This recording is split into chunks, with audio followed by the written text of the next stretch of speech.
So, over Memorial Day weekend, I saw Disney's Cruella, starring Emma Stone and Emma Thompson. I did not have high expectations for this film, but at the same time, after I saw it, just it wasn't that bad. I was expecting this movie to be a total bomb, and I was definitely not impressed by the first trailer that dropped a few months ago. When the first trailer came out, I got into the comments section and I wrote, $20 says the real villain of the movie is going to be toxic masculinity. Well, it kind of looks like I owe someone $20 because thankfully there was none of that crap in this movie. This movie keeps the political pandering to a minimum and it is just simply a story about Cruella, who was scorned by a ruthless fashion designer and she seeks to get revenge by tearing down her fashion empire and building her own. So the storyline is basically a girl named Estella gets orphaned after her mom dies in a tragic accident. When she's on the streets, she meets Jasper and Horace as young children, and they survive together by stealing and conning people. Her life's dream is to become a fashion designer, and so she takes menial jobs at high-end dress shops to try and get a leg in the door, and she eventually gets discovered by Emma Thompson, who plays a world-famous fashion designer. So I don't want to get into any spoilers or anything, but Estella ends up discovering some evil things about Emma Thompson. Honestly, I can't remember her character's name. And she tries to start her own fashion empire and tear down Thompson's empire by creating an alter ego named Cruella. She crashes various parties and fashion shows that are hosted by Emma Thompson to promote her brand, and she gets into a war with Thompson that can sometimes turn deadly. So let's talk about the positives of the movie. First, the movie looks fantastic, and my main thought throughout this film was, dang, this movie looks really expensive. You know, the costume design and the makeup and the art direction and all of that is Academy Award worthy, so this movie will definitely get some Oscar nominations for those more artsy categories.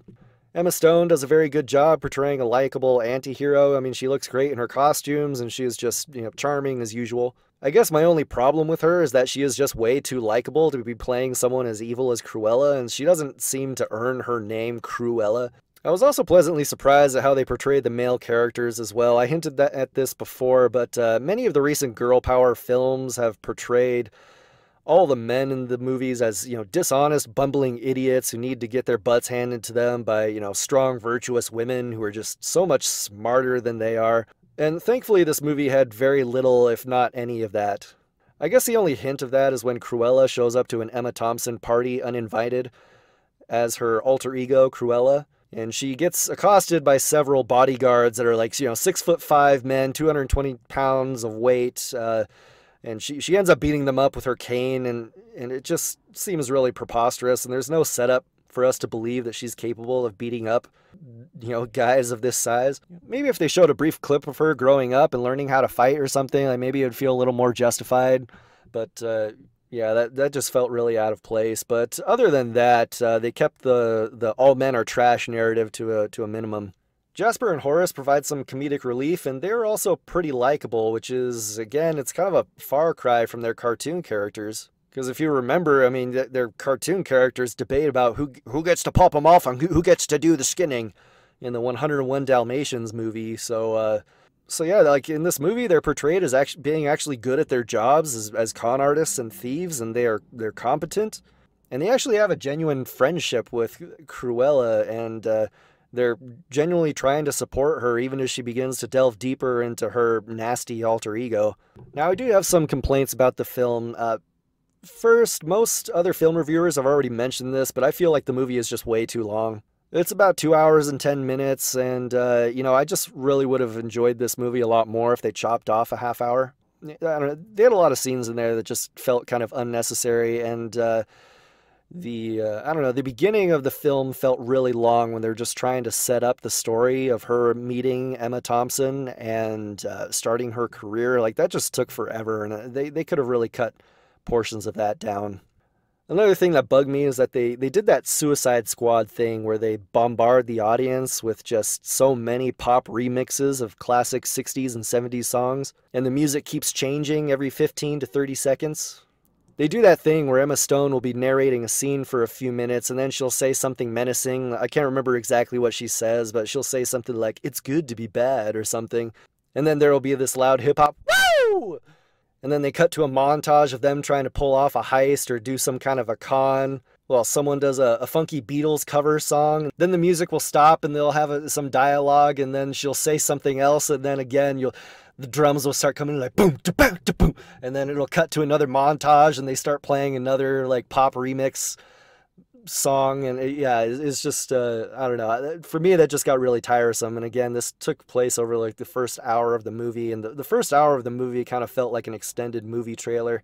And again, that's where I think the movie could have benefited a lot from some editing. I also felt like this movie should have been a lot funnier. Now, some of the humor in this movie just didn't land very well. And I'm not saying that it was bad humor, like there wasn't really anything that was eye-rolling about the humor in this movie. But there were just a lot of gags where it just sounded really good on paper, and when I think about it, I'm just like, this scene should have been very funny, but there was just something a little off about it. I don't know if it was the timing or the way that the characters emoted, but something was just off to where a lot of these jokes that should have been really funny in another director's hands or maybe in a different context just did not land at all. I already hinted at this, but I was also a little disappointed that we never really got to see Cruella become someone who is like really a villain, because she is just way too likable in this movie. The storyline even presents her with several opportunities to do some really horrible things, but she decides not to because she's just not that evil yet, and like deep down inside, she is a good person. So in my opinion, this movie seems to be less of a villain origin story, and it's more of a character reimagining. I mean, you see Emma Stone and just how likable she is in this movie, and it's hard to imagine her saying in the 101 Dalmatians movie, "Poison them! Drown them! Bash them on the head! Do you have any chloroform?" Like, there is absolutely no indication of any of that kind of sociopathy in this movie. So, yeah, in this movie, she isn't evil. She's just weird. And which is fine. I don't care. A lot of people are asking, why did this movie have to be made? And like, Hollywood's running out of ideas. And I'm just like, I don't know. Why does any movie have to be made? I mean, if they can make I don't care what the subject matter is. If you can make an entertaining movie, then make it. So, in spite of its limitations, like I said, this movie was actually a lot better than I thought it was going to be. And all in all, I think it's worth a watch, at least for curiosity's sake, but maybe not for like the full ticket price. I would recommend that you wait for it to show up for free on Disney Plus, or maybe you could Redbox it for $1 or $2. I actually saw this movie with my parents over the holiday weekend, and they both absolutely loved the movie, so I don't know, you may enjoy it a lot more than I did. So if you disagree with me, tell me why I'm wrong in the comments, and I will catch you next time.